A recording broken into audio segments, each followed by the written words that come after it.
الحمد لله رب العالمين، والصلاة والسلام على سيد المرسلين وعلى آله وصحبه أجمعين. رب اشرح لي صدري ويسر لي أمري واحلل عقدة من لساني يفقه قولي. سبحانك لا علم لنا إلا ما علمتنا إنك أنت العليم الحكيم. السلام عليكم ورحمة الله وبركاته. Hope everyone is well. Jazakumullah khairan for joining our sixth lesson of our Sirah course. Before we begin, inshallah, I'm going to do a quick recap of our last lesson. So, last lesson, we went over the birth of our beloved Prophet Muhammad Sallallahu Alaihi Wasallam, and moving on to his life with Halima. So, if I could ask some questions regarding last lesson, that when was the person born? Which month was he born in? And which day was he born in? If I could get participants to answer this question in the chat option. So, which month was the Prophet Sallallahu Alaihi Wasallam born in? And which day was he born in? MashaAllah, he was born in 𝕂𝕒𝕣𝕚 and on a Monday. MashaAllah, very good. After, so he was born soon after he was taken into the care of Halima radiallahu anh. Now, why did Arabs used to send the children away? Just a quick recap, so then we can move on smoothly to our lesson today.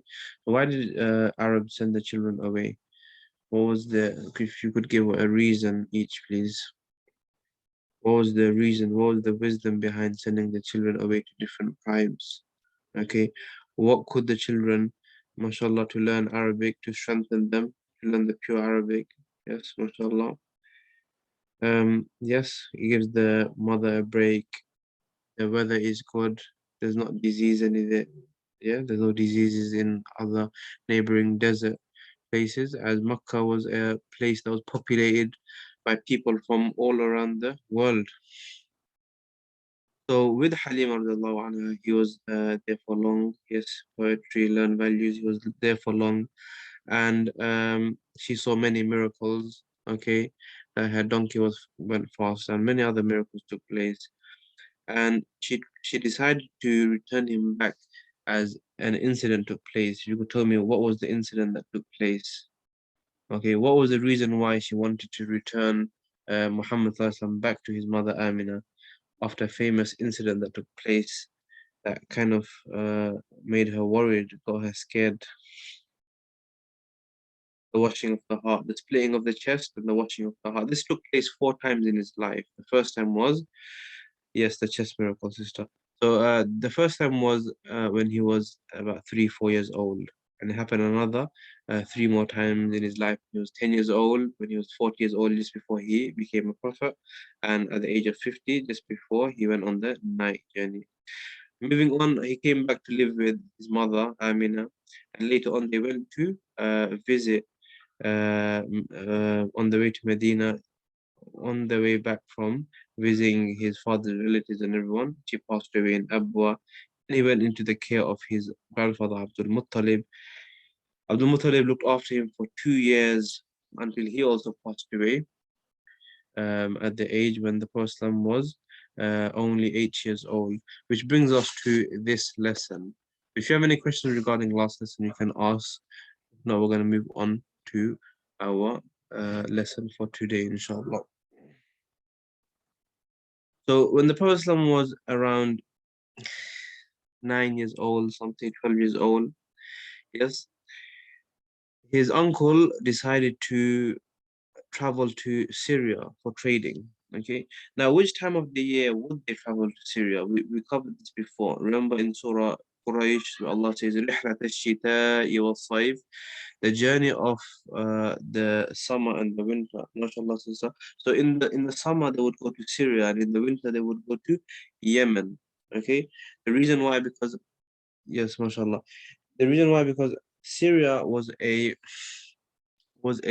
very cold country. So in the summer when they went, it was slightly warm, whereas Yemen was a very hot country. In the winter, it would be a bit more cold. So in the summer, his uncle Abu Talib at that time was looking after him. So after his grandfather passed away, Abdul Muttalib, he told Abu Talib to, obviously before he passed away, Abu Talib was told to look after Prophet Muhammad sallallahu alaihi wasallam. And Abu Talib, like I said before, he saw many miracles with Prophet Muhammad sallallahu alaihi wasallam. He would see that every time the Prophet was eating with his children, there would be lots of food because Abu Talib wasn't rich, he was a poor man.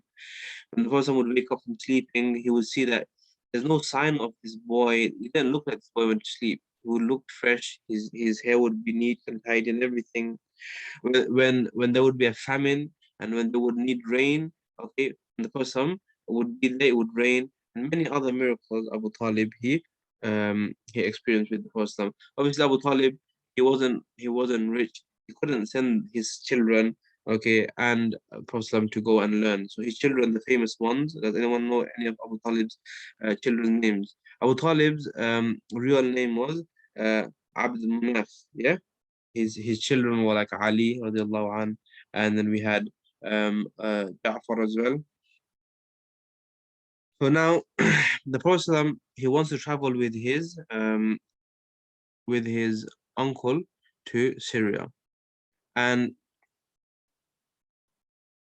he told his uncle, look, uncle, I want to come with you. He was really attached to his uncle. Abu Talib said, no, no, it's a very long journey, okay? It's a very long journey. It will be difficult for you. He kept insisting and saying, please, please, take me, take me. And then his uncle said, okay, that's fine, you can come. At the age of 9, some say 12, he's traveling to Syria in the summer with his uncle. They passed by this church. Yes, they passed by this church. That moves us to our next slide. They passed by this church, and this church belonged to a Christian, some say Jewish monk named Bahira. Some say Buhaira, some say Bahira. Now, this monk was such a monk that he would always be worshipping Allah. He would be just worshipping his creator. He would just be worshipping. He wouldn't do nothing else. He wouldn't talk to people or anything. But when he saw the caravan of a person coming, here they never had caravans in cars. What he means by caravan was a chain of camels. When he saw lots of these camels coming, he saw lots of people coming for trading. He noticed some of the miracles of the last prophet. So the cloud moving, okay, wherever Muhammad went, the cloud followed him to give him shade. So Bahira saw that and he saw, you know what, this must be the last prophet, okay. I normally don't talk to people, I don't communicate, I don't socialize, but this time I have to socialize and have to ask and speak to these people. So he stopped them, stopped the tribe, and he said, I prepared lots of food for you lot, okay, I want to feed you lot, I want to invite you to a meal. As everyone sat down to eat, he went around looking for the boy, looking for Prophet Muhammad Islam. Okay, he couldn't find the Prophet. He couldn't see the signs of a Prophet on any of these people. So you asked them that, did everyone come from your tribe? Did everyone come from your group? Okay, and they said, no, we've left one of the children behind because he's looking after our animals, he's looking after camels and stuff like that. Bahira said, no, no, bring him as well. And that was Prophet Muhammad. So Prophet Muhammad came, he sat down to eat. But Hira also saw that because everyone was in the shade, Prophet Muhammad had to sit outside the shade. He saw the tree bend down to give the Prophet some shade as well. Subhanallah. And Hira, he spoke to the Prophet, he asked him some questions.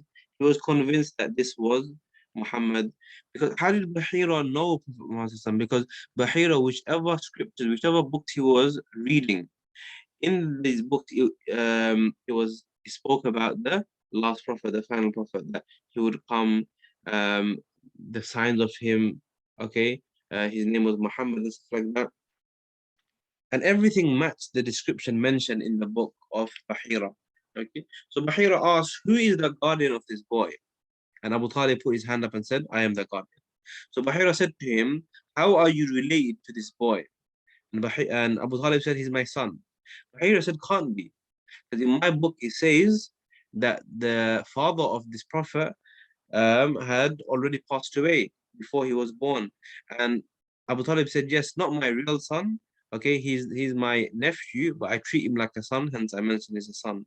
So this convinced Bahira, and Bahira told Abu Talib, look, Abu Talib, I'm telling you, You take him to Syria, the people in Syria, the Jews, they won't like him and they will end up maybe killing him. So maybe it's best for you not to take him to Syria. Okay, send him back to Mecca. So that's what Abu Talib did. Abu Talib sent him back to Mecca with his servant. Up till there, has everyone understood? I know some of you joined a bit late, so those who just joined a bit late, we just covered the journey of the Prophet from Mecca to Syria. On the way there, they stopped by a church where the person in the church, his name was Bahira. He was the monk of the church. He, after seeing the description fit the description he read in his book, he matched exactly of the Prophet, and he told the Prophet's uncle Abu Talib that it's best not to take Muhammad because the people in Syria would recognize him and they would obviously it wouldn't be safe for him, it would be dangerous for Muhammad. Any questions before we move on to our next slide?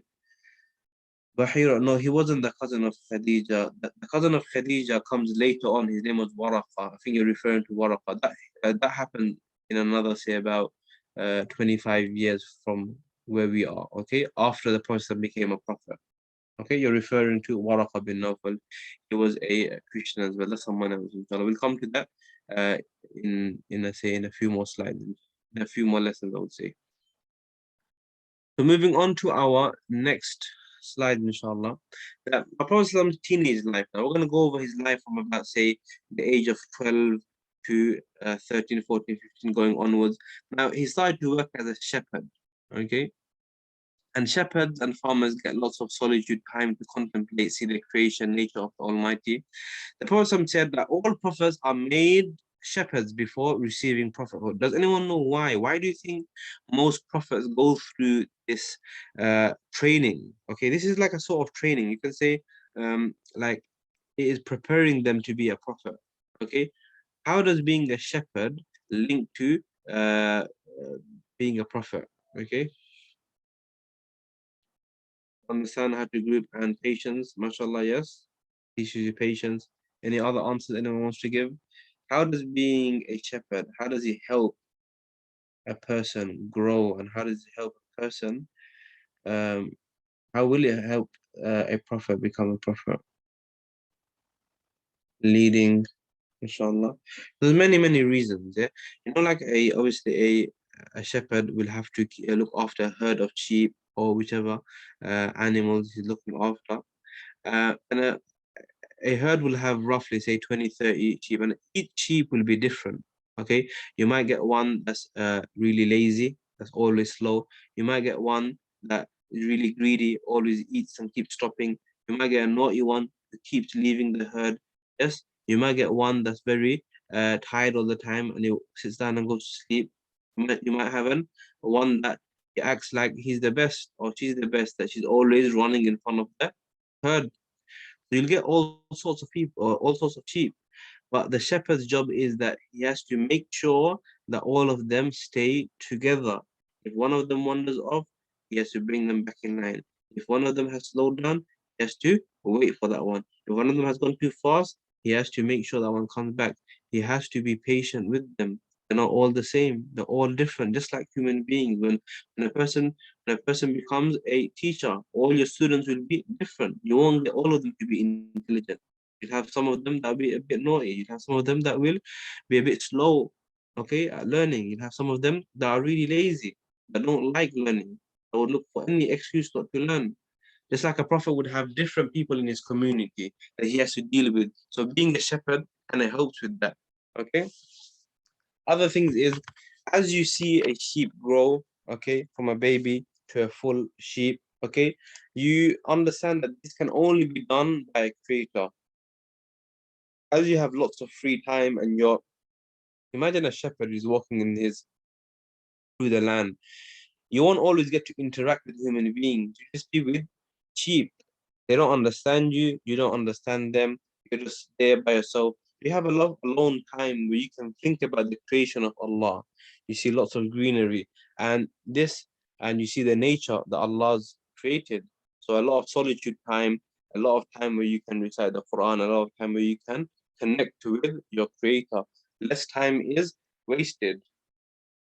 So there are many things like because of these reasons why prophets go through this training of being a shepherd. You get to contemplate about the creation of our Creator, Allah subhanahu wa ta'ala, the Almighty. So this also shows that being a shepherd is something that's looked down at, right? So most prophets, they start from the very bottom and they reach the top. And the Prophet said a hadith where he said, beware, every one of you is a shepherd and every one of you is responsible for his flock. So we're all shepherds. And not literally, we're not a shepherd, we don't look after sheep, but we have a responsibility. Now imagine, for example, one of us, or you become a mother. Your responsibility is your children.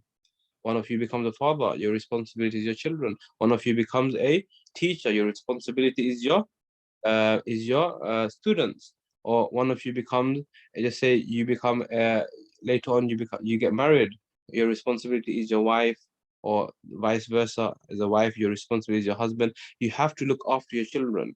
Now imagine you have 10 children and 8 of them are practicing, 2 of them are not praying. You can't say, oh, I've tried my best, let them go astray. No, you have to bring them back in line.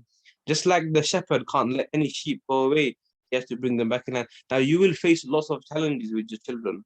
Not all of them will be the same. Yes? Just like we have 5 fingers, all fingers are different. Different sizes, different length. Okay, sometimes they look different, right? It's like likewise our children will be different, our students will be different. Whoever is in our responsibility, they will be different. But we have to look after our those who are we are responsible for. You understand? Because the reason a shepherd looks after his sheep is because if one of them goes away, this sheep will become a target, will become a prey for a wolf or a fox, right? If they're all together, in the eyes of these fox and these wolves, it looks like there's so many preys there. We can't touch them. You know, we you know how animals, when they look at other animals, they don't look at they look at the size. If there's so many of them together, they'll get scared and they won't go to them. Whereas if there's one alone, it'll be an easy target. Now, for us as human beings, we have to make sure the family is together in the straight path, because if one person goes astray, just like the sheep that went astray, it'll be easy target for the wolf and fox. If one of our family members go astray, it'll become an easy target for who? Not a wolf or fox, someone more dangerous, shaitan. That's why they say that for brothers to go to the masjid and pray, because when you pray salah in congregation, you become harder for shaitan. He can't attack you. You're in the masjid, you're in a congregation. Whereas if you pray alone, it's easier for shaitan because you're alone now. You're one person, he has to target. Whereas if you're in a congregation, then it's very hard for shaitan. Just like the fox who finds it very hard to attack 30 sheep, whereas to attack one sheep is easy. Don't become a person that you try to do everything yourself. Always try to be in a community. Okay, sisters, you can go to the sisters community. If there's any Islamic talk going on, try to be in contact with sisters who are going to classes and stuff like that. Brothers, do the same to the masjid and everything. Inshallah, try to be as a community, a Muslim community. Inshallah, you'll be safe from this whispers of shaitan. And moving on, inshallah. After that, the Prophet he he attended at the age of about 15. He attended wars. He attended battles. So he had his other training as a prophet. Now this was like a military training. In these battles, he didn't fight.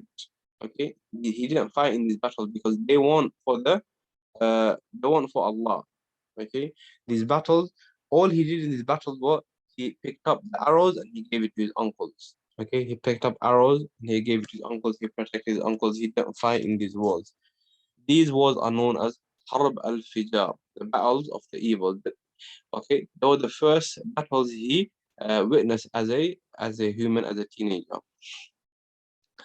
As they weren't for Allah, okay, he just helped his family members. He didn't partake in these battles. And moving on was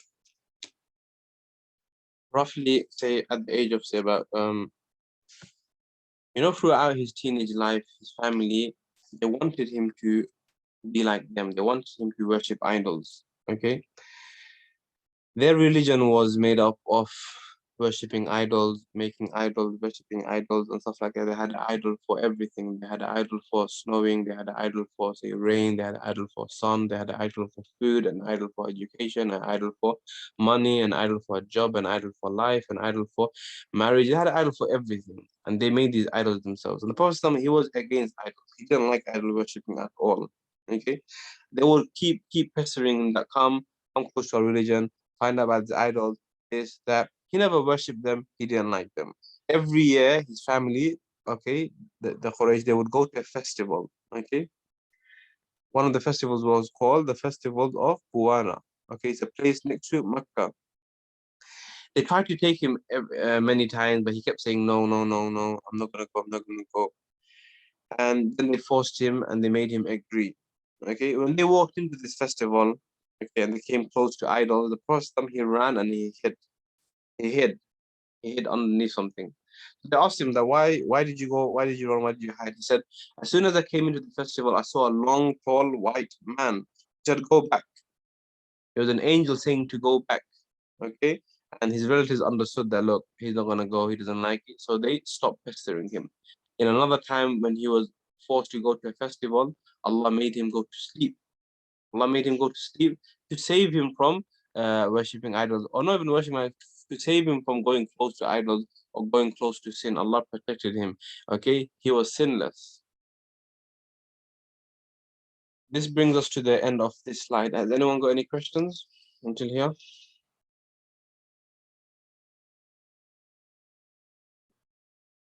So we went over the person's teenage life, how he worked as a shepherd, and how all other prophets they worked as a shepherd, and the benefits of being a shepherd. Okay, how it makes you contemplate about life and the creation of Allah. How you get lots of time of solitude time, lots of time by yourself where you can think about the creation, the nature, uh, everything Allah has created, and it literally makes you start from the bottom. It teaches you patience. It teaches you that everyone that you deal with is different. Okay, every sheep that you deal with is different. Okay, you can't have the same approach to everyone. You could have, imagine your siblings don't pray salah. You could have a brother who's very soft. You might explain to him, he understands. You might have another one who's not soft. He gets angry. So you can't use the same approach. You have to be more patient. Slowly try to make him understand. Okay, with children the same thing, not all of them will be the same. Your approach has to be different. The Prophet said that anzilun nasa manazilahum, that when you speak to people, you have to go down to their level. If you're giving advice to a teenager and you're giving advice to a child, like maybe a 5-year-old, then it has to be a different tone. With the child, you have to be a bit more sweet, okay, and you have to explain to them in a different way compared to if you're giving to a teenager or an adult on elderly. Then we spoke about how he attended the battle of the evils. He didn't participate, he didn't fight, but he just helped his uncles by picking up arrows, and his hatred for idols, and how Allah saved him from idol worshipping, going next to idols, and everything. Which brings us to our next slide. At the age of about 18, so right now at the age of 18, the Prophet in Mecca, uh, in Mecca, there was many different trials and tribulations. Now, this incident happened. It's called the Hilf al-Fudul. I'm just going to explain how this came up to, how this incident, how this treaty, how this basically came up. There was a Yemeni man who came to Mecca to do business. A man from Yemen who came to Mecca to do business. He had lots of goods with him, things that he wanted to sell in Mecca. Now, a leader from Mecca, he was a leader from Mecca, his name was As bin Wa'il. He was the father of Amr bin al-As. So As bin Wa'il, he said to this Yemeni man, look, I'm gonna take all your goods and I'll pay you. Okay, just leave everything in my house and I'll pay you. And the man thought, you know what, it's easy, rather than going to the market and selling the coal every morning and evening. This leader wants to buy from me everything. That's easy. He's gonna pay me the money and I can go back to Yemen. And they went by, he never got his money. Like that, many days have gone by and he hasn't received his money back from As bin Wa'il. He hasn't got his money back. He went to ask many times, and asked bin Wa'il said, I'm not going to pay your money back, and you can't do nothing about it. Because no one in Mecca knew this Yemeni man. No one could help this Yemeni man, right? As bin Wa'il had friends, family, okay, who can protect him. This man was, he felt like he's never going to get his money back. And he started crying. And one of the Prophet's uncles, Zubair, he saw this man crying and he offered to help. So he went to different tribes. He went to the tribe of 𝕂𝕠𝕕, he went to the tribe of Hashim, the tribe of Taym, the tribe of Zahra. He went to many tribes and he told them, look, the people that come from outside Mecca, we need to make something that can give these people protection. These people can come, people can rob them. They have no family here, they have nothing here. They will become homeless, they have nothing. So we need to give some, we need to make some protection scheme, something for these people. And everyone liked the idea, and that's why this was called Hilf al-Fudul, the agreement of Fudul. And they all got together and they made sure As bin Wa'il paid this man his money back. And this went on for a long time. And the Prophet, he loved so much. So this agreement was made in the house of Abdullah bin Jud'an. So Prophet, this was basically to help the weak, okay, to protect the weak people, to protect the oppressed people and the less fortunate, to make sure that those that are more powerful don't abuse their power, and those with no power do not become abused by those with a lot of power. And the Prophet, he loved this so much. He said that if I was asked to honor this treaty, I will do it. And in another place, he said, this is better than a red camel. A red camel is something that's very rare. You don't see red camels. It was something that was very expensive and very rare. The person said, Hilf al-Fudul, this idea, this is better than a red camel. He loved it so much. So this treaty was done, this was made, this agreement, and this was made when the person was around 18 years old. Now, before we move on to our next slide, any questions, anything you don't understand so far? So we went over the Prophet's life from the age of, say, about after the death of his grandfather Abdul Muttalib from the age of 8. We went on how he how he was going to travel to Syria, and the monk stopped him, and then how later on he became a shepherd, and now we went over the Hilf al-Fudul. If you have any questions throughout, don't feel shy to ask, inshallah. Now moving on, the Prophet system is, you can say, about 20 years old. Yes, the Prophet is about 20 years old now. And he's starting to work. He wants to look for work. So him and his friend Abu Bakr decide to work. Abu Bakr was 2 years younger than him. So the Prophet was about 20, Abu Bakr was about 18. And you probably know, does anyone know when the Prophet passed away? How old was the Prophet when he passed away? How old was the Prophet when he passed away? Anyone know? Prophet was 63 when he passed away. Abu Bakr was also 63 when he passed away. So Abu Bakr was only 2 years younger than the Prophet sallallahu alaihi wasallam. So moving on, so the first time he started to look for work, but he never had no capital. He never had no money to go buy things and sell. So he would just work for others. So people would give him some work and said, look, go sell these things for me. Once you come back, whatever you've made, I will give you a small percentage. So he would do that. Would he learn about trading and stuff like that? Once the elder sister of Khadija, she appointed the Prophet and another man as her workers. And he was known, the person was known in Mecca to be as-Sadiq, the truthful, and Al-Amin, honest. So this was his name from before, as-Sadiq, Al-Amin. He was the truthful and the honest one. The Muslims, the non-Muslims, everyone used this name. Everyone knew him as as-Sadiq Al-Amin. Now, the Prophet and another man, they were working for Khadija radiallahu anha, her sister, and she really liked that the Prophet was very trustworthy, honest in his dealings and everything he did, okay, his conduct and his manners and everything. So she spoke about him to her sister Khadija, who was struggling, okay. He was struggling. The reason why Khadija was struggling was because she was a woman, okay. People would do business for her and they would pay her less. Okay, they would think she's a woman, she can't do anything to us. Let's give her less profit back. We'll keep most of it. We're going to speak about that in the next slide. Before we speak about that, now buying and selling in Islam is permissible, okay? But there's some things that become impermissible, okay? Now you're allowed to buy something for, just say you bought something for £1 or you bought something for 1 dirham or 1 rupee and you want to sell it for 2 rupees or 3 rupees, you want to make some profit, that's fine. Okay, as long as you don't rip the person off, as long as you don't buy something for £1 and you're selling it for say £50, £100, and the other person doesn't know the price of it. Okay, obviously you can't rip a person. This happens a lot when you go to countries where you're not from. Like imagine you go to say you go to another country, so you go to Dubai. Now you don't know the currency, you don't know how much the food is there. People end up ripping you off, and instead of charging you say 10, they'll charge you 50 and 100. So that's very bad. You can't do that. You can't rip another Muslim off. You can't rip another person off. You can't basically take extra, man. You can make some profit, okay, a bit, but making too much, that's not allowed. Another thing is when you're buying and selling, what people would do in the past was when they're selling to a customer, they would cheat them by, like, for example, imagine someone's buying oranges, yeah? You will tell them, oh, it's 5 kg, but they would put bits on the weighing scale just to make it more heavy, and they would sell it for more. And when they're buying from people, they would weigh less so they can buy it for cheaper.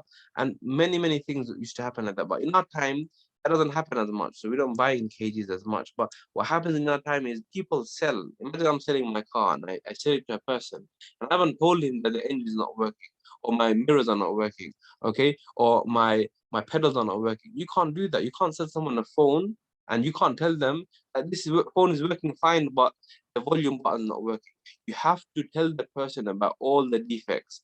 After that, if the person agrees and he buys it, then this is a proper transaction. If you sold it to him and then later on you're like, oh, I didn't know about it, or later on you're like, no, I'm not going to give you a refund because you bought it, and that's haram because you haven't told the person about this item. You have to be clear cut. If there's any ambiguous, if there's anything that's not clear, then this transaction is not allowed. The money you have taken is haram. Remember that. That's buying and selling. If you're buying anything and selling anything, remember that. Okay. If you've bought it after knowing that the volume buttons are not working, you accepted that, then you can't ask for a refund because you've known it from before. Do you understand? And when it comes to buying and selling, try to make sure you're only selling halal things and buying halal things. Okay, no haram things. Because the money you get from haram will obviously there will be no blessings in it. Okay, any job you have, make sure it's a job that's getting you full halal money. If not, then obviously look for other jobs that will get you 100% halal money. As remember, money comes from Allah. Everyone in this lesson now, we have a fixed amount that Allah will give us in our life. Sustenance, we have a fixed amount. No one will get a penny more or penny less. We have a fixed amount. Okay, you can earn that in the halal way or you can earn that in the haram way. You decide. I can steal £100 from someone. Yes, now Allah has knocked that off my total. I would have got the £100 in the halal way anyway if I worked, but I decided to take it the haram way. So sustenance is from Allah. It doesn't mean that you sit at home and sleep all day and you think that your money will come to you. No, you have to go make effort. The salaries, sister asked the question, how do we know the salary we receive is from halal income? Obviously, it depends which company you work for. Imagine, like my profession, I'm a teacher. So I teach in a school. Obviously, the students that pay the fees for the school is a private school. They pay for the Islamic school. Okay, so that money that's paid for the school, obviously, is going to be halal money. Now, the people paying it, if they've earned it a haram way, that won't become haram for you. Like imagine you're a shopkeeper, someone comes to you to buy bread. You don't have to ask him, the £1 you're giving me, is it halal or haram? Once it comes to you, because it goes to a different hand, it will become halal. When it's in that person's hand, it might be haram. Once it comes to you, because that's not your job to know. You have to sell the items in your shops. You can't go around asking everyone, is your money halal or haram? You understand? Imagine working in a factory that sells alcohol. Then you know the money they're making is haram, so you can't work there. You understand? But as a shopkeeper, or if you're selling a car and the person buys it, you can't tell them the £5,000 you're giving me now, is it halal or haram? You can't tell him that because once it comes to you, it's going to be halal for you. It must have been haram for him, okay? But it'll be halal for you. That the money is not haram. It's because the way he earned it. that's haram. The way you're earning is halal because you're selling a car. Do you understand? Does that make sense to you? That man must have sold drugs and made £5,000. You're trying to sell a car, that's halal. The money doesn't become haram. It's the way that it's the method that becomes haram. So you're selling a halal method, so the money for you will become halal. Okay. Now, any question before we move on? Any questions regarding um, buying and selling in Islam? Any questions regarding um, things like that? Another thing, what people do nowadays is something called what I call that.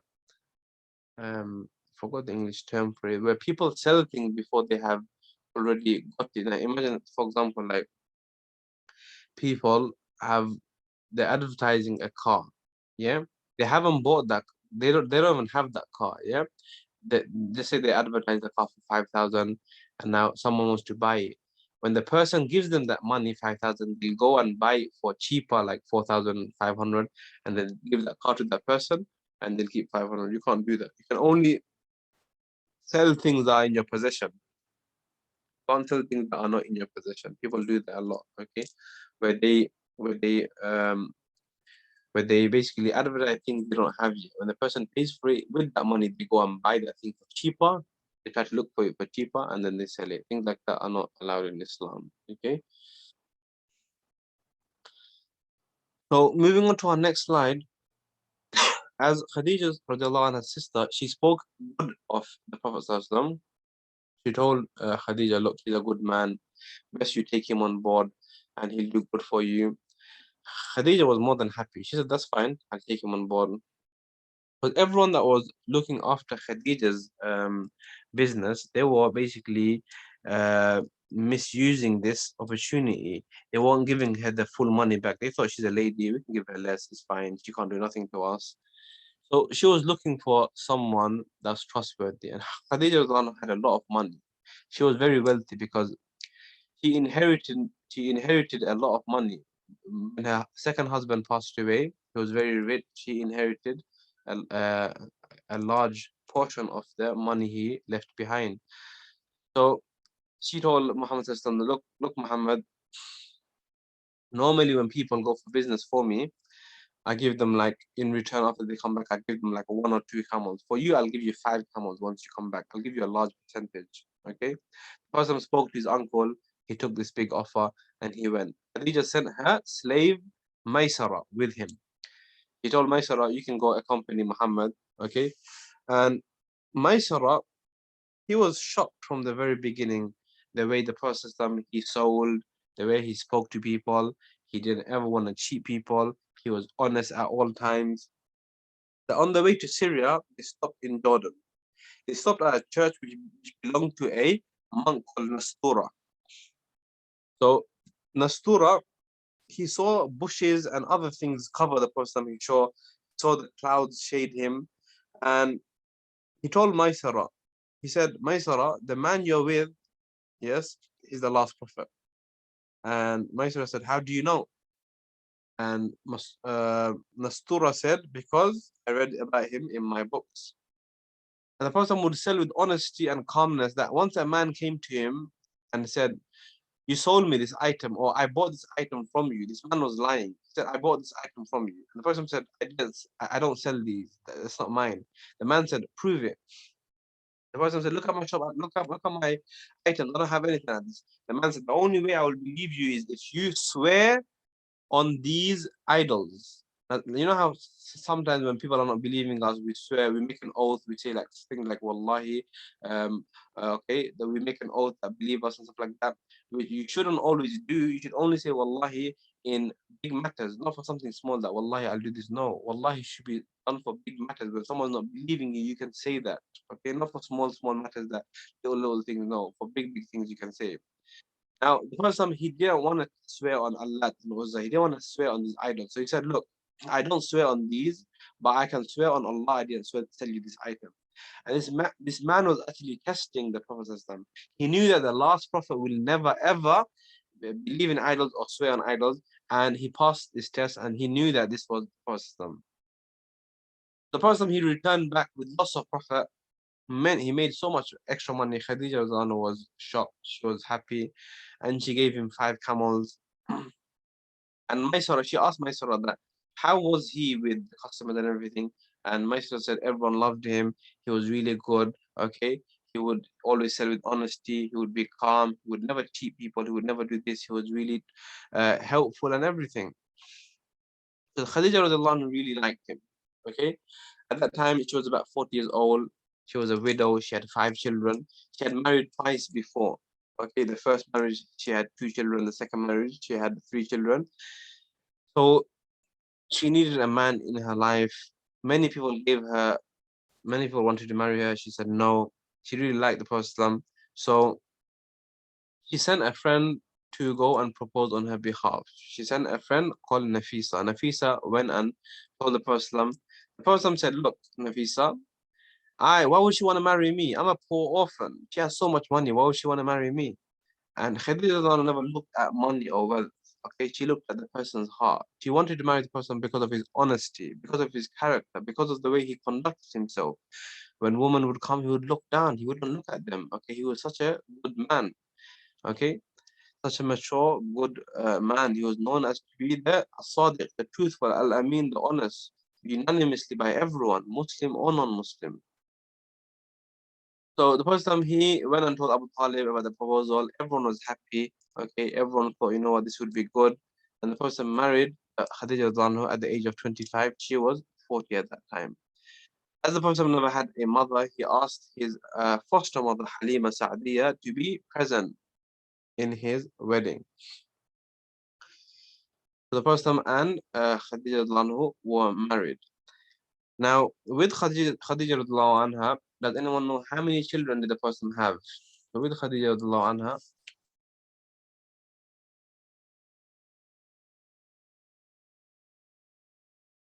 6 children, mashallah. Sister asked the question before.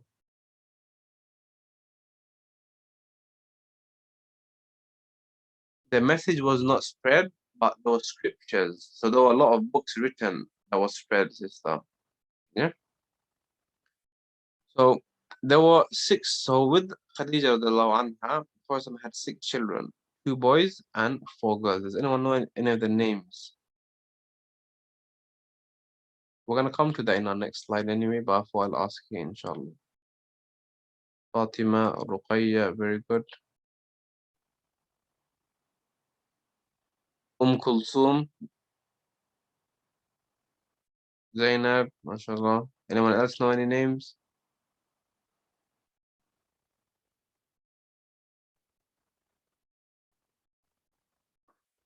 We're going to do that in our next slide anyway. Before we move on to our next slide, whilst we're speaking about marriage, so while he was married to Khadija radiallahu anha, he never got married to anyone else.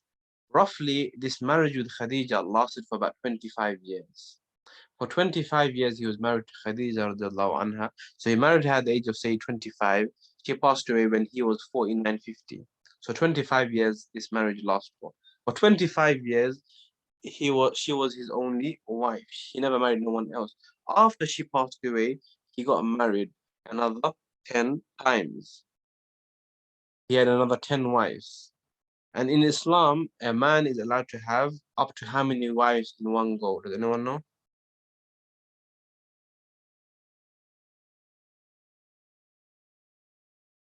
4. Yeah, so Khadija Lano had 5 kids from her previous 2 husbands. The first husband she had 2 children, and the second husband she had 3 children. So a man is allowed to marry 4 times. If not 4 times, 4 wives in one go. Okay? Yeah. So obviously it's not something I'm promoting, but a man in one go is allowed to have 4 wives. Okay. But at the same time, there's many things you have to think about. That he has to be fair and equal to all his wives. That if he was to, for example, take one out to an expensive restaurant, he has to take the other 3 to an expensive restaurant. He can't take the others to a cheap restaurant. If he gives one, say for example, a very expensive phone, he has to do the same for the others. He has to be fair. If he's not fair, then you will be sinful. Okay, and it's not obviously it's difficult with expenses and everything. So a man is allowed to. The reason I mentioned this because a man is allowed to marry four wives in one go. For the first time, it was different. Okay, because he was special. He had 11 wives. Okay, so he was married to 11. He had 11 wives altogether. While he was married to Khadija, he wasn't married to one anymore. The other 10 he married, he married them all together. Okay, not in one go, but obviously after a few years. I'm just going to mention some of the names of his other wives. Okay, so after Khadija radiallahu anha passed away, he got married to a woman called Sauda. Okay, Sauda bint Zam'a. Then he was married to Aisha radiallahu anha, who was the daughter of Abu Bakr. She was very knowledgeable, okay? Even though she only spent a few years with the Prophet, when the Prophet passed away, she was only 18 years old. She was the daughter of Abu Bakr, Prophet's best friend. He also married Hafsa. She was the daughter of Umar radiallahu anha, okay? This was after he migrated to Medina. He got married to Zainab, two different Zainab. One was Zainab bint Khuzaymah and one was Zainab bint Jahash. Zainab bint Khuzaymah was also known as al-Masakin, the mother of the poor. She only lasted in the marriage for 2 months because she passed away 2 months after marrying the Prophet ﷺ. That was Zainab bin Khuzaymah. He married Habiba. Habiba, she was the daughter of Abu Sufyan. Abu Sufyan was an enemy of Islam. Okay, when the Prophet and them, when they went to the Battle of Badr, he was the one leading the battle. Later on, he accepted Islam. His daughter Habiba, she was married to the Prophet. He also got married to another woman called Salama. Her real name was Hinda. The name Salama came because she was one of her children's name was Salama. The other Zainab he married was Zainab bin Jahash. She was the Prophet's paternal aunt's daughter. He was also married to a woman called Safiya, one of our mothers, Safiya. She was a descendant of Prophet Harun. And then he was married to Juwayriya. Okay. And lastly, the last marriage he had was with Maymuna. Altogether, I had 11 marriages. As a Muslim man, in one go, 4 is allowed. Okay. And remember, if a person does get married more than once, then he has to treat each wife exactly the same fair. There has to be justice, or he will be held accountable. Like I remember a story of one of my teachers. He had 2 wives. He would say to us that even when he went to buy watermelon, if he bought 2 watermelon, he wouldn't give one to each wife because he doesn't know which one is sweet and which one is not sweet. So he would half both watermelons and give one half of each watermelon to each wife, just so Allah doesn't question him. Imagine he gave watermelon 1 to wife 1, watermelon 2 to wife 2. Imagine one was nice and one was really bitter and not nice. He thinks he'll be held accountable. So he split each one into half. He gave half of each one to each wife so they get a bit of both. So if anyone does get married more than once, remember that. And only 4 in one go. Moving on to regarding his children, like we mentioned, the Prophet had 6 children. If you can see at the top, the Prophet had 6 children with Khadija. He never had any other children with his wives. Altogether, he had 7 children in his life. Another child was born, his name was Ibrahim, later on, just before he passed away. Yeah, remember that. So altogether, the Prophet had 7 children. These 6 children he had with Khadija radiallahu anha. He was blessed with another child later on in his life. His name was Ibrahim. Now, Qasim, one of his sons, Qasim, he passed away when he was young. Okay, Qasim passed away at the age of around 6 to 8. Abdullah, also same thing. Ibrahim as well. Now, Abdullah has other names. So some people call him Tayyib, some people call him Tahir. So if you ever do come across any books that say the first son name was Tahir, don't be shocked because Abdullah, some people call him Tahir, some people call him Tayyib, some people call him Abdullah. Okay, it's fine. This shows that how Asian culture they have that. I don't know if it runs in other countries like India, but in some countries it runs that you can't name a child with the same name as a family member. Just say, imagine my father's name is Abdullah. People won't allow me to name my son Abdullah because they will say that's your father's name. You can't name him, say Muhammad because that's your uncle's name. You can't name him Ahmed because that's your grandfather's name. Yeah, is that something you have heard of? Has anyone heard of anything like this? that you can't use the same name as a family member. You have to look for a different name. Yes, that's very wrong, because look at the Prophet. He named his son Abdullah. His father's name was Abdullah. He named his son Abdullah, right? So that's something that if anyone does come across with that, you explain to them, look, our Prophet are role model. Yeah, it's okay to have the same name. What's so bad?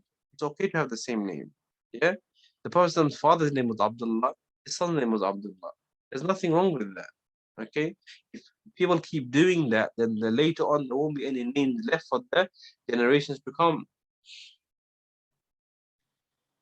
So that was his two sons, Qasim and Abdullah, because the person was also known as Abul Qasim. Yeah, he was known as Abul Qasim. This was one of his titles given because he was the father of Qasim. Now his sons never really lived for long because he was the seal of prophethood. Allah never made his sons live for long. His daughters, on the other hand, they grew up, they got married. Only one child outlived the Prophet. Does anyone know which child? So from these six children, five of them passed away before the Prophet, besides one child. One of his daughters, mashallah, Fatima, she outlived him by 6 months. She lived for another 6 months after he passed away, and then she also passed away. Now, I'm not going to go into detail about Zainab, Ruqayya, Kulthum, and Fatima, but inshallah, we do plan, Khair Academy, we do plan to do a course on that. You know, sisters, you attend the 4 Great Women course. So you probably did cover regarding Fatima radiallahu anha, right? So inshallah, our instructor, Usada, will go over the children, the daughters of the Prophet and the other wives of the Prophet, inshallah. Okay, I will speak to her to go over that, inshallah. So let's speak about Fatima first. Yes, she passed away at a very young age. Immediately after the Prophet passed away at the age of 6 months, she married the Prophet's cousin brother, the son of Abu Talib, Ali radiallahu anh. She married him. Okay, with him, she had the famous Hassan and Hussein. The Hassan and Hussein were the grandchildren of the Prophet. So that there were Fatima's children, Hassan and Hussein, with Ali radiallahu anh. Now, two of his other daughters, they got married to Uthman. Does anyone know which ones? Which two other daughters from Zainab, Ruqayya, and Kulthum married Uthman? I'll tell you. So first, Ruqayya, she was married to Uthman. Uthman is the third Khalifa. Okay, he was the third leader of Islam after the Prophet. After the Prophet passed away, Abu Bakr was the first leader, the first Caliph, the first Khalifa.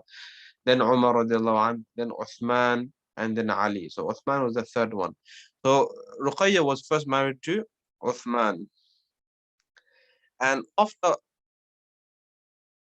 yeah, so Ruqayya and Kulthum, they were married to the children, the sons of Abu Lahab before the Prophet became a prophet. Yeah, but these marriages, they were broken as soon as the person became a prophet. Yeah? Is that what you're asking, sister? So Ruqayya, Kulthum, they were married to Abu Lahab's sons. Okay, we did cover that in Surah Lahab. We spoke about that. And so Ruqayya was married to Uthman radiallahu anh. After she passed away, the Prophet, so Ruqayya passed away around 2 years after migration. Okay, 2 years after migration, the Prophet was about, say, 55 years old. Then the Prophet gave his other daughter, Kulthum, to Uthman radiallahu anhu. Hence why Uthman radiallahu anhu, he has a nickname named the Nurain, the possessor of two lights, because he married two daughters of the Prophet. And the Prophet said, after Ruqayya passed away, the Prophet said, if I had a third daughter, I would have given her to you, Uthman. He couldn't give Zainab. Zainab was married to someone else. He couldn't give Fatima because Fatima was married to Ali. Yeah, women can only marry once in one go. After they leave that husband, if for example, something happened, then they can get married to someone else. But men can marry four in one go, women can marry one in one go. Hence, the Prophet said, if I had another daughter, a third daughter, I would have given her to Uthman radiallahu anhu as well. That's the end of our lesson. Hope you've learned a lot. We did a brief summary of the lesson throughout the lesson anyway. Okay. So we spoke about how the Prophet his journey to Syria with his uncle, as it was stopped by Bahira, how Bahira saw him to be a prophet, and how the Prophet became a shepherd, and how all prophets were shepherds before they became a prophet, and the hadith regarding our responsibility, that we have to look after our responsibility. Whoever is in our responsibility, whether children, whether spouses, whether brothers and sisters, whether parents, we have to tell them. If they're going astray, we have to tell them. We can't be such a person that we think, oh, most of my family pray, it doesn't matter if this person doesn't pray. We have to be that shepherd that looks after all his sheep. Doesn't matter if one sheep goes away, he has to bring that sheep back in line. We spoke about that, the battles the person participated in. He never fought, but he just picked up arrows. And the Hilf al-Fudul, how to help others, how to help the weak, the oppressed, and the less fortunate. The person as a businessman, and his business offer with Khadija radiallahu anha, how they got married together, and they had 6 children. We went over all of that. Does anyone have any questions before we move on? Before we conclude the lesson, inshallah? If you have any questions, feel free to ask before we close the lesson off, inshallah. Anything about this lesson? Okay, then alhamdulillah. Assalamu alaikum wa rahmatullahi wa barakatuh. Inshallah, I'll see you next week. Assalamu alaikum.